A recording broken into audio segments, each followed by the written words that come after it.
ரோமோ Tamil viewers எல்லாருக்கும் வணக்கம். இப்போ சிறகடிக்க ஆசை சீரியலில் இன்னைக்கு என்ன நடந்துச்சுன்னா, மனோஜ் அந்த லெட்டரை விஜயாட்ட காட்டி பயமுறுத்துவார்ல, அதுக்கு விஜயா வந்துட்டு இதெல்லாம் எப்படா நடக்கும், அதுக்கெல்லாம் வாய்ப்பில்லைன்னு வாங்க. ஆனால் மனோஜ் விட மாட்டாரு, ஒரு கதையை அவுத்துறாரு. நம்ம எக்ஸாம்பிளுக்கு ஒரு திருடன் நம்ம வீட்டுக்கு வரான்னு வைங்களேன், அப்பா அந்த திருடனை தடுக்க பார்க்குறாரு.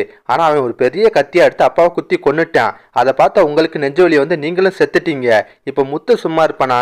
அந்த திருடனை கொல்றதுக்கு அவனும் ஒரு கத்தி எடுத்து துரத்துறான். போற அவசரத்தில் முத்து ரோகிணியை மாடியிலேருந்து தள்ளி விட்டுறான். ரோகிணி கீழே விழுந்து செத்துறா. அதுக்கப்புறம் முத்து அந்த திருடனை பிடிச்சி வெட்டி கொண்டு அவனும் கொலகாரனா மாறிடுறான். இப்போ ரோஹிணி செத்ததை பார்த்து நானும் துக்கம் தக்காம தற்கொலை பண்ணிக்கிறேன், இப்பெல்லாம் நடந்தா என்னமா பண்றதுன்னு கேட்கிறாரு. அதை கேட்ட விஜயாக்கு செம்ம டென்ஷன் ஆகுது. உனக்கு என்னடா பைத்தியமாடா பிடிச்சிட்டு இருக்கு, லூசு மாதிரி வளரிட்டு இருக்குன்னு போட்டு அடிக்கிறாங்க. லாஸ்டா ரோஹிணி அந்த இடத்துக்கு வராங்க. என்ன விஷயம்னு விசாரிக்கிறாங்க. மனோஜ் அந்த லெட்டரை காட்டுறாரு. அதை படிச்சு பார்த்த ரோஹிணிக்கும் கடுப்பாக தான் செய்யுது. யார் இந்த லெட்டரை கொடுத்தான்னு கேட்பாங்க. அதுக்கு மனோஜ் வந்து யாருன்னு தெரியல ரோஹிணி, ஆனால் அவன் சரியான திருட்டு போயிடலாம், 2 நாளைக்கு முன்னாடி தான் ஜெயிலேருந்து ரிலீஸ் ஆனதா எல்லாம் சொன்னாங்கன்றாரு. அதை கேட்ட ரோஹிணிக்கு ஒருவேளை அந்த பிஏஆர் பணம் சொல்லி சந்தேகப்படுறாங்க. லாஸ்டா விஜயா வந்து எதுக்கு ஒரு போலீஸ் கம்ப்ளைண்ட் கொடுத்துலாமான்றாங்க. ஆனா ரோஹிணி வந்து அதெல்லாம் வேணாம், போலீஸ்லாம் கடைக்கு வந்தா வியாபாரம் கெட்டு போன்றாங்க. இருந்தாலும் மனோஜ் ரொம்ப பயப்படுவாரு. என்னோட சேஃப்டி முக்கியம், அதனால நான் பர்சனலாக ஒரு பாடி கார்டு வச்சுக்க போறேன்றாரு. அதுக்கப்புறம் நடக்குதுன்னா, ரோஹிணி வந்து அவங்க அம்மாக்காவும் கிருஷிக்காவும் ஒரு வீடு பார்க்க வந்திருக்காங்க. அந்த ஹவுஸ் ஓனர் விசாரிக்கிறாரு. உங்க குடும்பத்தில் எத்தனை பேர், யார் யார் இருக்கீங்கன்னு கேட்குறாரு.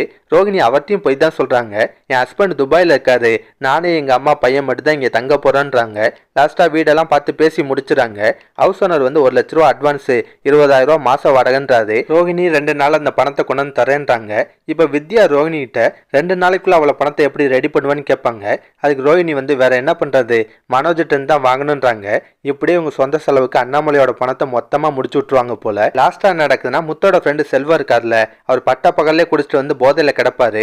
அதை பார்த்த முத்து வந்து என்னடா ஆச்சு, நீ இப்பெல்லாம் பண்ணக்கூடிய ஆள் இல்லையே, என்ன பிரச்சனை விசாரிப்பாரு. செல்வமும் வருத்தப்பட்டு புலம்புறாரு. டே முத்து, எங்க பெரியப்பாக்கு போன வருஷம் 60ஆம் கல்யாணம் நடந்துச்சுடா, என் பெரியப்பா பசங்களாம் தடபுடலாம் செஞ்சாங்க. இந்த வருஷம் எங்க அப்பாவுக்கு 60 வயசு ஆயிடுச்சு, அவருக்கு 60ஆம் கல்யாணம் பண்ணணும். ஆனா என்கிட்ட அந்த அளவுக்கு வசதி இல்லடா, எங்க அப்பா பாவம்டா, சின்ன வயசுல இருந்து எங்களை கஷ்டப்பட்டு வளர்த்தாரு, அவருக்கு ஒரு கௌரவத்தை என்னால பண்ண முடியலன்னு சொல்லி புலம்புறாரு. அதை கேட்ட முத்துக்கு ரொம்ப கஷ்டமா இருக்கு. இப்ப என்ன உங்க அப்பாக்கு நீ 60ஆம் கல்யாணம் பண்ண, அவ்வளவுதானே, அதுக்கான ஏற்பெல்லாம் நீ பண்ணு, மித்ததெல்லாம் நான் பாத்துக்கிறேன்றாரு. அதோட தான் இன்னைக்கு சீரியலை முடிச்சிருந்தாங்க. இதுக்கப்புறம் நடக்க போதுன்னா, முத்து வந்து மீனாட்ட பேசுவாரு. செல்வத்தோட விஷயத்த சொல்லிட்டு ரூம் கட்டுறதுக்காக 2 பேரும் உண்டியில காசு சேர்த்து வச்சுட்டு இருக்காங்கல்ல, அந்த காசை கேட்கிறாரு. அதை கேட்டோன்னு மீனாக்கு செம டென்ஷன் ஆகுது. அந்த காசை அவர்கிட்ட கொடுத்துட்டு அதுக்கப்புறம் நாம எப்போ ரூம் கட்டுறது, அதெல்லாம் முடியவே முடியாதுன்றாங்க. முத்து பதிலுக்கு அது நான் சம்பாதிச்ச காசு தானேன்றாரு. மீனா வந்து நானும் சேர்ந்து சம்பாதிச்ச காசு தான், இங்க பாருங்க அதெல்லாம் தரவே முடியாதுன்றாங்க. இப்படியே முத்துக்கு மீனா கடையில பெரிய சண்டை வரும். இதுக்கப்புறம் என்ன நடக்க வாய்ப்பு இருக்குன்னா, ஒன்று முத்து மீனாவோட எதிர்ப்பெல்லாம் மீறி அந்த உண்டியல் காசை கொண்டு போய் செல்வத்திட்ட கொடுக்கலாம். இதனால ஏதாவது பெரிய பிரச்சனை வரதுக்கும் வாய்ப்பு இருக்கு. இதை தவிர வேற என்ன நடக்க போகுதுன்னா, மனோஜ் வந்து அவர் சேஃப்டிக்காக பர்சனலாக ஒரு பாடி கார்டு அப்பாயின்மெண்ட் பண்ணுறாரு. அதுவும் பல்காக ஒரு ஆளை பிடிச்சி அப்பாயின்மெண்ட் பண்ணுறாரு. அவர் மனோஜிட்ட சில கண்டிஷன்லாம் போடுறாரு.